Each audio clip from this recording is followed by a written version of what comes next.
Straight to the top story tonight. In what can be one of the biggest aviation deals in India, Tata Sons is eyeing debt-ridden Jet Airways, and the conglomerate's board could discuss the deal tomorrow. The Jet Airways stock soared 24% in trade as investors pinned their hopes on the Tatas to step in to revive the airline. Sources tell cnbc TV 18 that Chairman N Chandrasekaran is batting for the deal, but Chairman Emeritus Ratan Tata has some reservations. Sources tell us that if the Tata Sons board approves the possibility of the deal tomorrow, then it may move quickly. We also understand that the Tatas may also explore the option of picking up assets of Jet Airways and not the entire company. Sources also tell us that the government is keen on the deal going through, as it does not want another full-service airline to go down. I spoke with a host of experts to get a sense of what they make of the possibility of the Tatas boarding Jet. Take a look.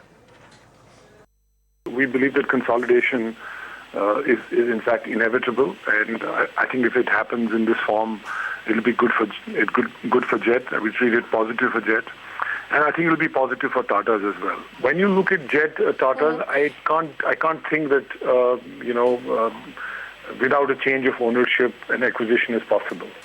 And I don't really see a 3 to 5 year tenure that they would want Mr. Goyal to stay for 3 to 5 years. I doubt whether that would be the case. Jet desperately needs cash, and the Tatas, or rather Vistara, desperately needs slots. From a fleet and network perspective, the fit is definitely there.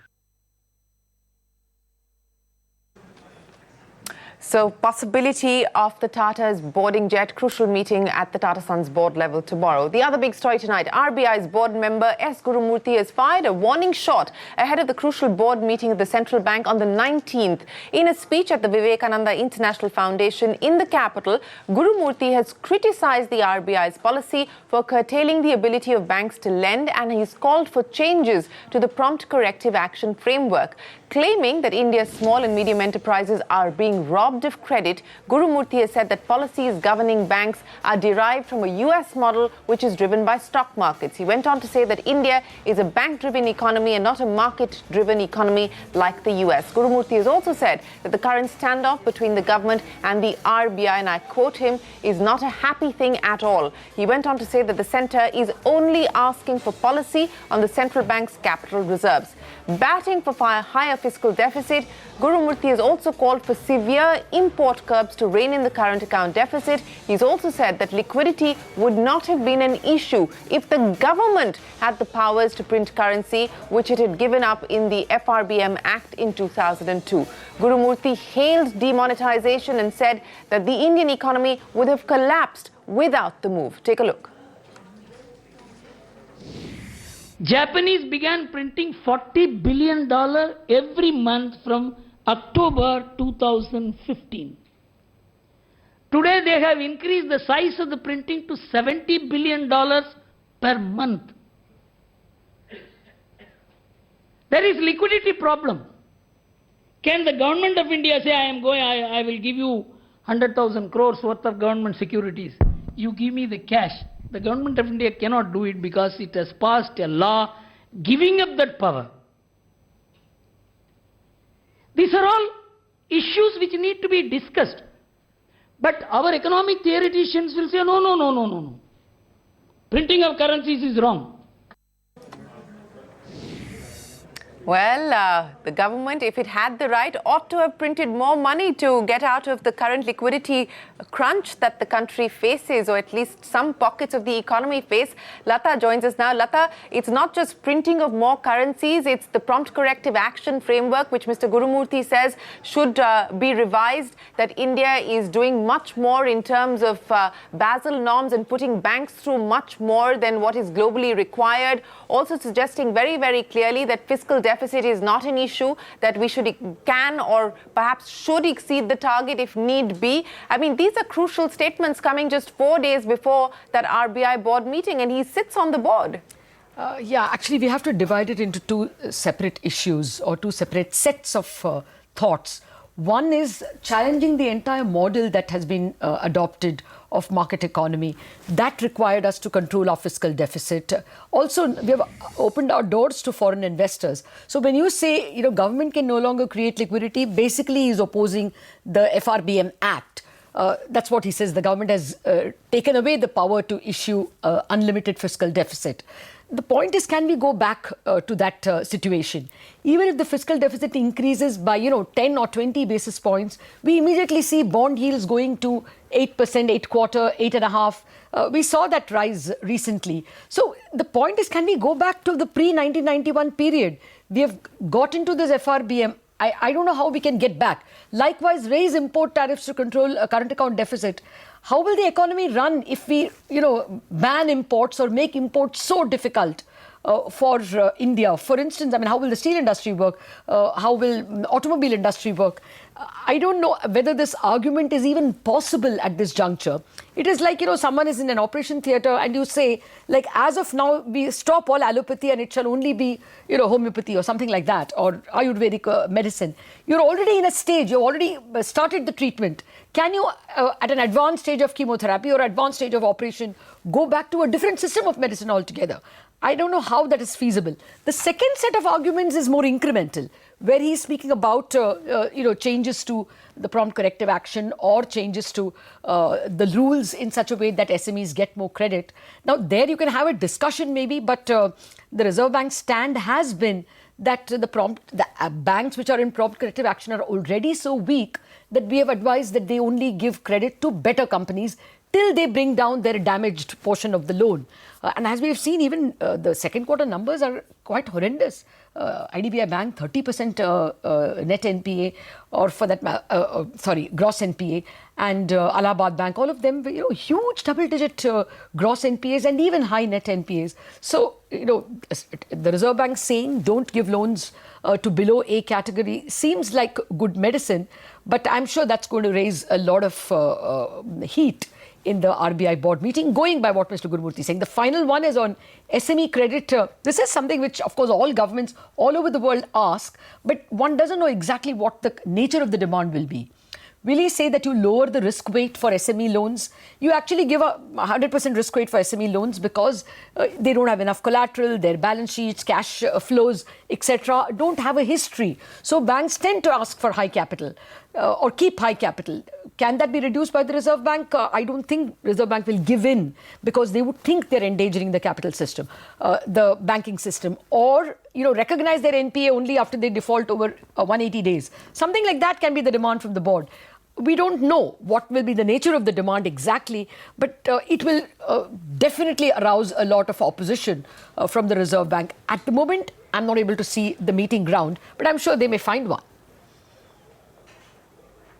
Well, yes, that is the hope, that they will in fact find one. The message from North Block is that the need of the hour is statesmanship. So hopefully we will see some of that on the 19th. But let us hang in there, because we also have some macro data coming in earlier this week to contend with. The trade deficit for October, which is widened, crossing the $17 billion mark. In September, the deficit had come in at $14 billion, in fact, below that. Now, a sharp surge in oil imports is the main culprit. Lata, what do you make of the trade deficit numbers?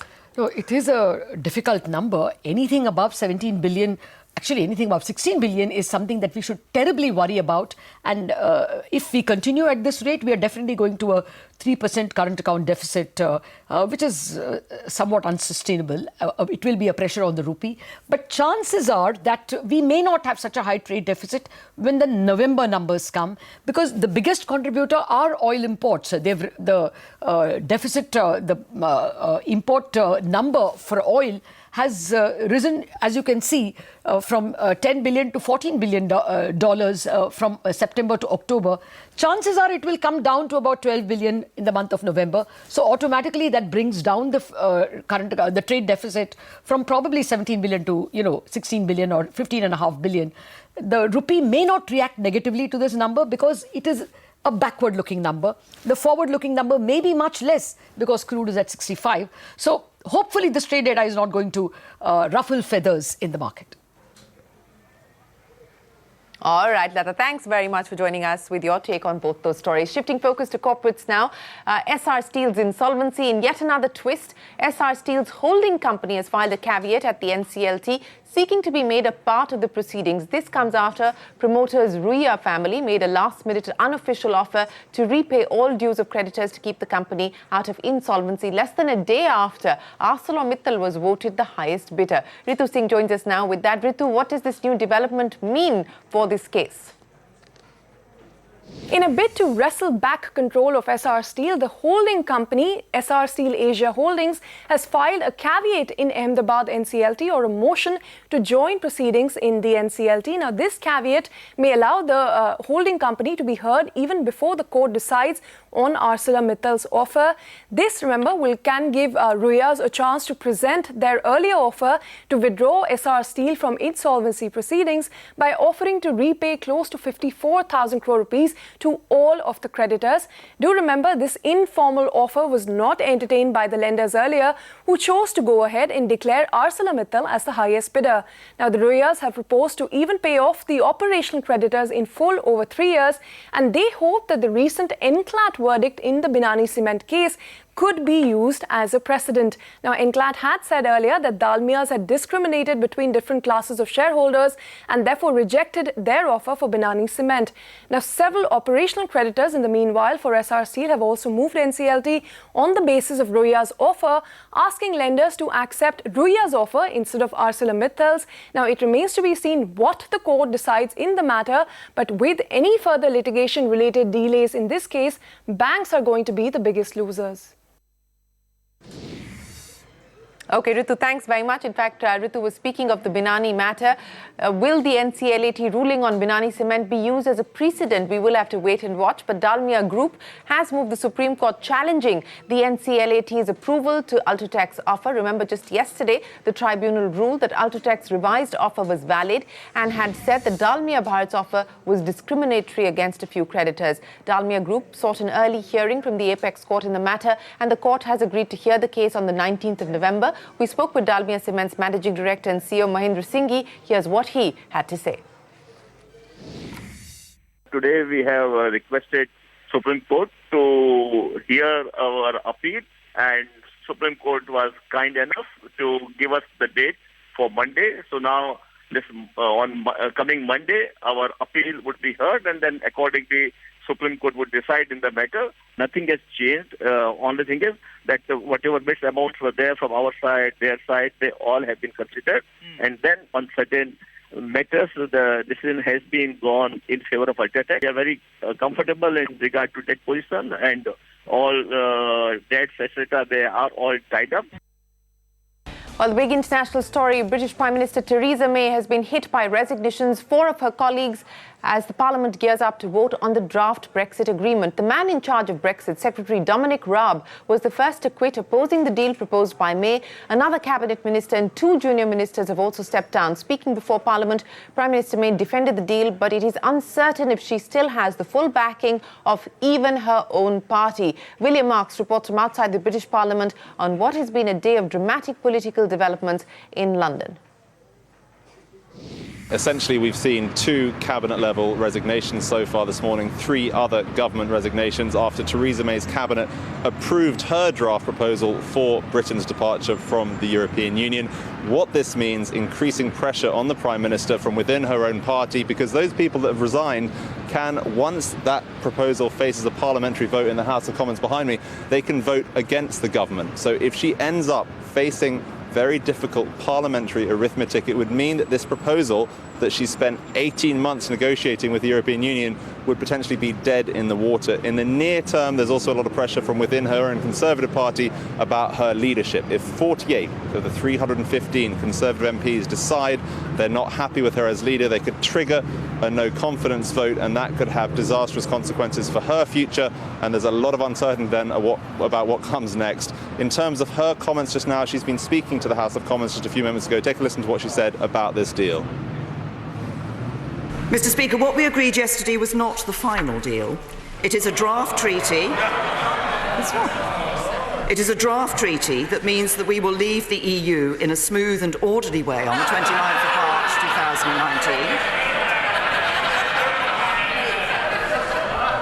and which sets the framework for a future relationship that delivers in our national interest. And as you guys can hear there from that laughter that greeted her comment, she faces a huge amount of skepticism within her own party and from the major opposition parties about this process. What's going to happen next? Next Sunday, the European leaders, the EU 27 as they're called, will meet in Brussels for an emergency summit. They will then potentially sign off on this deal, at which point it comes back to the various European parliaments, including the one behind me, for that crucial vote. And at that point, we'll get a better sense of whether this will indeed go through in what she calls an orderly fashion. All right, so uncertainty back on the Brexit deal. That's the European market for you. 0.5% lower, and the CAC is down by about 1%, while the FTSE in London is down by about 0.5% or so. And that on account of the uncertainty that we're seeing play out there. Now, e-commerce giants Amazon and Flipkart have come under the Enforcement Directorate's lens for alleged violation of the Foreign Exchange Management Act, or FEMA. The ED has started a probe against these companies after receiving complaints regarding the violation of FDI norms. Utkarsh Chaturvedi joins us now with the details. Utkarsh, what is the ED working on? So, Shireen, ED itself today, the Delhi High Court, has started investigations against e-commerce giants like Amazon and Flipkart. Now, in its reply, ED stated that it has initiated investigation under the provisions of FEMA 1999 to ascertain whether these firms have been contravening any provisions of the Foreign Exchange Management Act. Now, there have been various complaints demanding a probe into the alleged violations of FDI norms by e-commerce sites, and the complaints accuse them of engaging into direct business-to-consumer sales by selling their own brands instead of solely staying within the realm of business-to-business transactions as allowed. We still don't know whether ED has acted on these demands, on these FDI violations, or there are other FEMA violations which ED is looking at, but the e-commerce giants are certainly under the lens of the agencies, and that's now confirmed news from the Enforcement Directorate itself. All right, Utkarsh, appreciate you joining us with those details. Well, there is no end to the political impasse. Even before 24 hours of reopening of the Sabrimala temple, Kerala's Chief Minister Pinarayi Vijayan held an all-party meeting and with the royal family as well and the temple head. While no concrete decision was taken, the Chief Minister has indicated that separate days for women devotees to visit the temple is a possibility. We have suggested that the government of Kerala should approach the Supreme Court, because since the review Harji is going to hear on January 22nd, they can ask for a time to implement this Supreme Court order, but they have not done it. They found that entry of ladies of any age is permitted. Then same bench, now they found that we want to hear it again. And for hearing, the date was fixed as 22nd of January. Well, planning to buy a new home, an EPFO account might be all that you need. Sources tell cnbc TV 18 that the Employees Provident Fund organisation is working with the National Housing Association to devise a plan wherein your EPO contribution might do the job of an EMI. How will this model work? Yash Jain joins us now to explain that. Yash.